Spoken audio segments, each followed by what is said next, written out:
გამარჯობა. ოდესმე დაფიქრებულ ხართ in Monday to on Monday. რომელია სწორი? აი დღეს სწორედ ამაში დაგეხმარებით. ჩვენ ერთად გავივლით ინგლისური ენის დროის 6 ყველაზე ხშირად გამოყენებულ წინდებულს, რომ თქვენი საუბარი იყოს უშეცდომო და რაც თავარია ბუნებრივი. მზად ხართ? მე მარიტა ვარ და ძალიან მიხარია, რომ დღეს თქვენი მეგზური ვიქნები ინგლისური გრამატიკის ამ ერთი შეხედვით ჩახლართულ სამყაროში. დამიჯერეთ, ყველაფერი ბევრად მარტივია, ვიდრე ჩანს. მაშასე, გინდათ რომ თქვენი ნათქვამი უფრო დამაჯერებლად და ზუსტად ჟღერდეს? იცით, გასაღები სწორედ ამ პატარა, მაგრამ ძალიან მნიშვნელოვან სიტყვებშია. ისინი გვეხმარება დროზე ზუსტად ვისაუბროთ და განასხვავებს ჩვეულებრივ მოსაუბრეს ნამდვილი მცოდნისგან.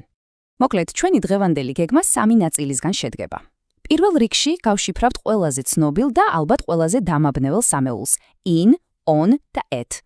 მერე ვნახავთ, როგორ გავზომოთ დროის ხანგრძლივობა for-ის დახმარებით. და ბოლოს ვისწავლით, როგორ დავალაგოთ მოვლენები სწორი თანმიმდევრობით before და after-ის გამოყენებით. კარგით, მოდით დავიწყოთ ყველაზე დიდი თავსატეხით. ეს 3 პაწაწინა სიტყვა in, on და at ხშირად გვირევს ხოლმე გზაკვალს, მაგრამ სინამდვილეში თითოეულ მათგანს თავისი კონკრეტული მისია აქვს, რომელიც გვეხმარება ზუსტად მივუთითოთ თუ როდის ხდება რაღაც. დავიწყოთ in-ით. აბა, წარმოიდგინეთ, რომ in არის უზარმაზარი ყუთი. ამ ყუთში ჩვენ ვათავსებთ დროის ყველაზე დიდ, ყველაზე ზოგად მონაკვეთებს.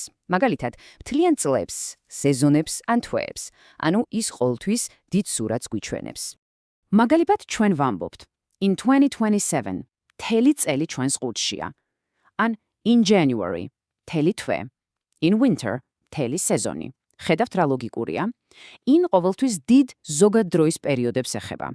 კარგი, ახლა მოდით ეს ჩვენი დიდი ყუთი გავხსნათ და რაღაც უფრო კონკრეტული ამოვიღოთ. აქ უკვე სცენაზე გამოდის on, თუ in მთელი წელი იყო, on არის კალენდარში ერთი კონკრეტული დღის მონიშნა. ის დროს აკონკრეტებს დღეებამდე და თარიღებამდე.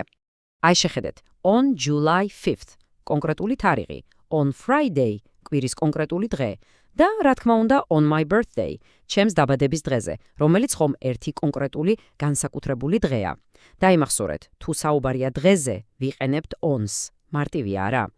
და ბოლოს ამ სამეულში გვყავს ყველაზე ზუსტი, ნამდვილი სნაიპერი.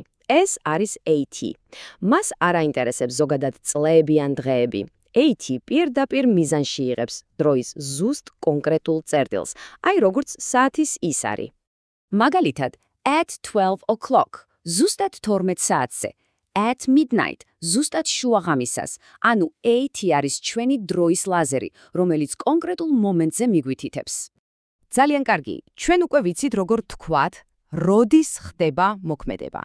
მაგრამ რა ვქნათ, როცა გვინდა ვთქვათ, რა ხანს გაგრძელდა ის? სწორედ აქ შემოდის ჩვენი შემდეგი წინდებული for. მისი მთავარი საქმე დროლის წერტილის პოვნა კი არა, მისი ხანგრძლივობის გაზომვა. ესე იგი, დაიმახსოვრეთ, როდესაც კითხვა არის how long, ანუ რამდენი ხანი, პასუხი დიდი ალბათობით for-ით დაიწყება. ის ყოველთვის გვიჩვენებს, რა პერიოდი მოიცვა მოქმედება. შევხედეთ მაგალითებს. For 15 days, 15 დღის განმავლობაში. For 2 hours, 2 საათის განმავლობაში. For 9 years, 9 წლის განმავლობაში.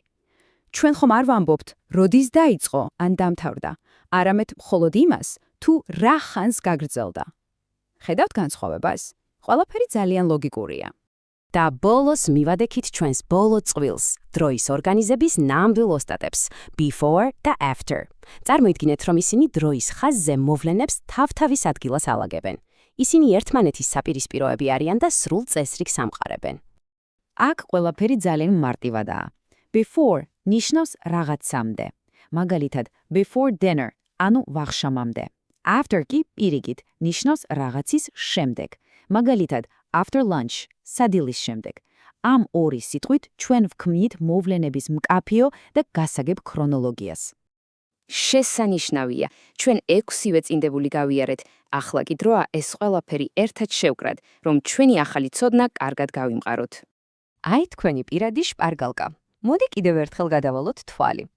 in დიდი პერიოდები, როგორიცაა წლები და თვეები, on კონკრეტული დღეები და თარიღები, at ზუსტი დრო, for ხანგრძლივობა და ბოლოს before და after თანმიმდევრობისთვის. შეგიძლიათ ეს სურათი შეინახოთ კიდეც, პრაქტიკაში ნამდვილად გამოგადგებათ. და ახლა თქვენი ჯერია. როგორ შეავსებდით ამ წინადადებას?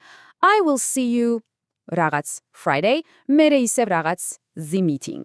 რომელი წინდებულებია სწორი?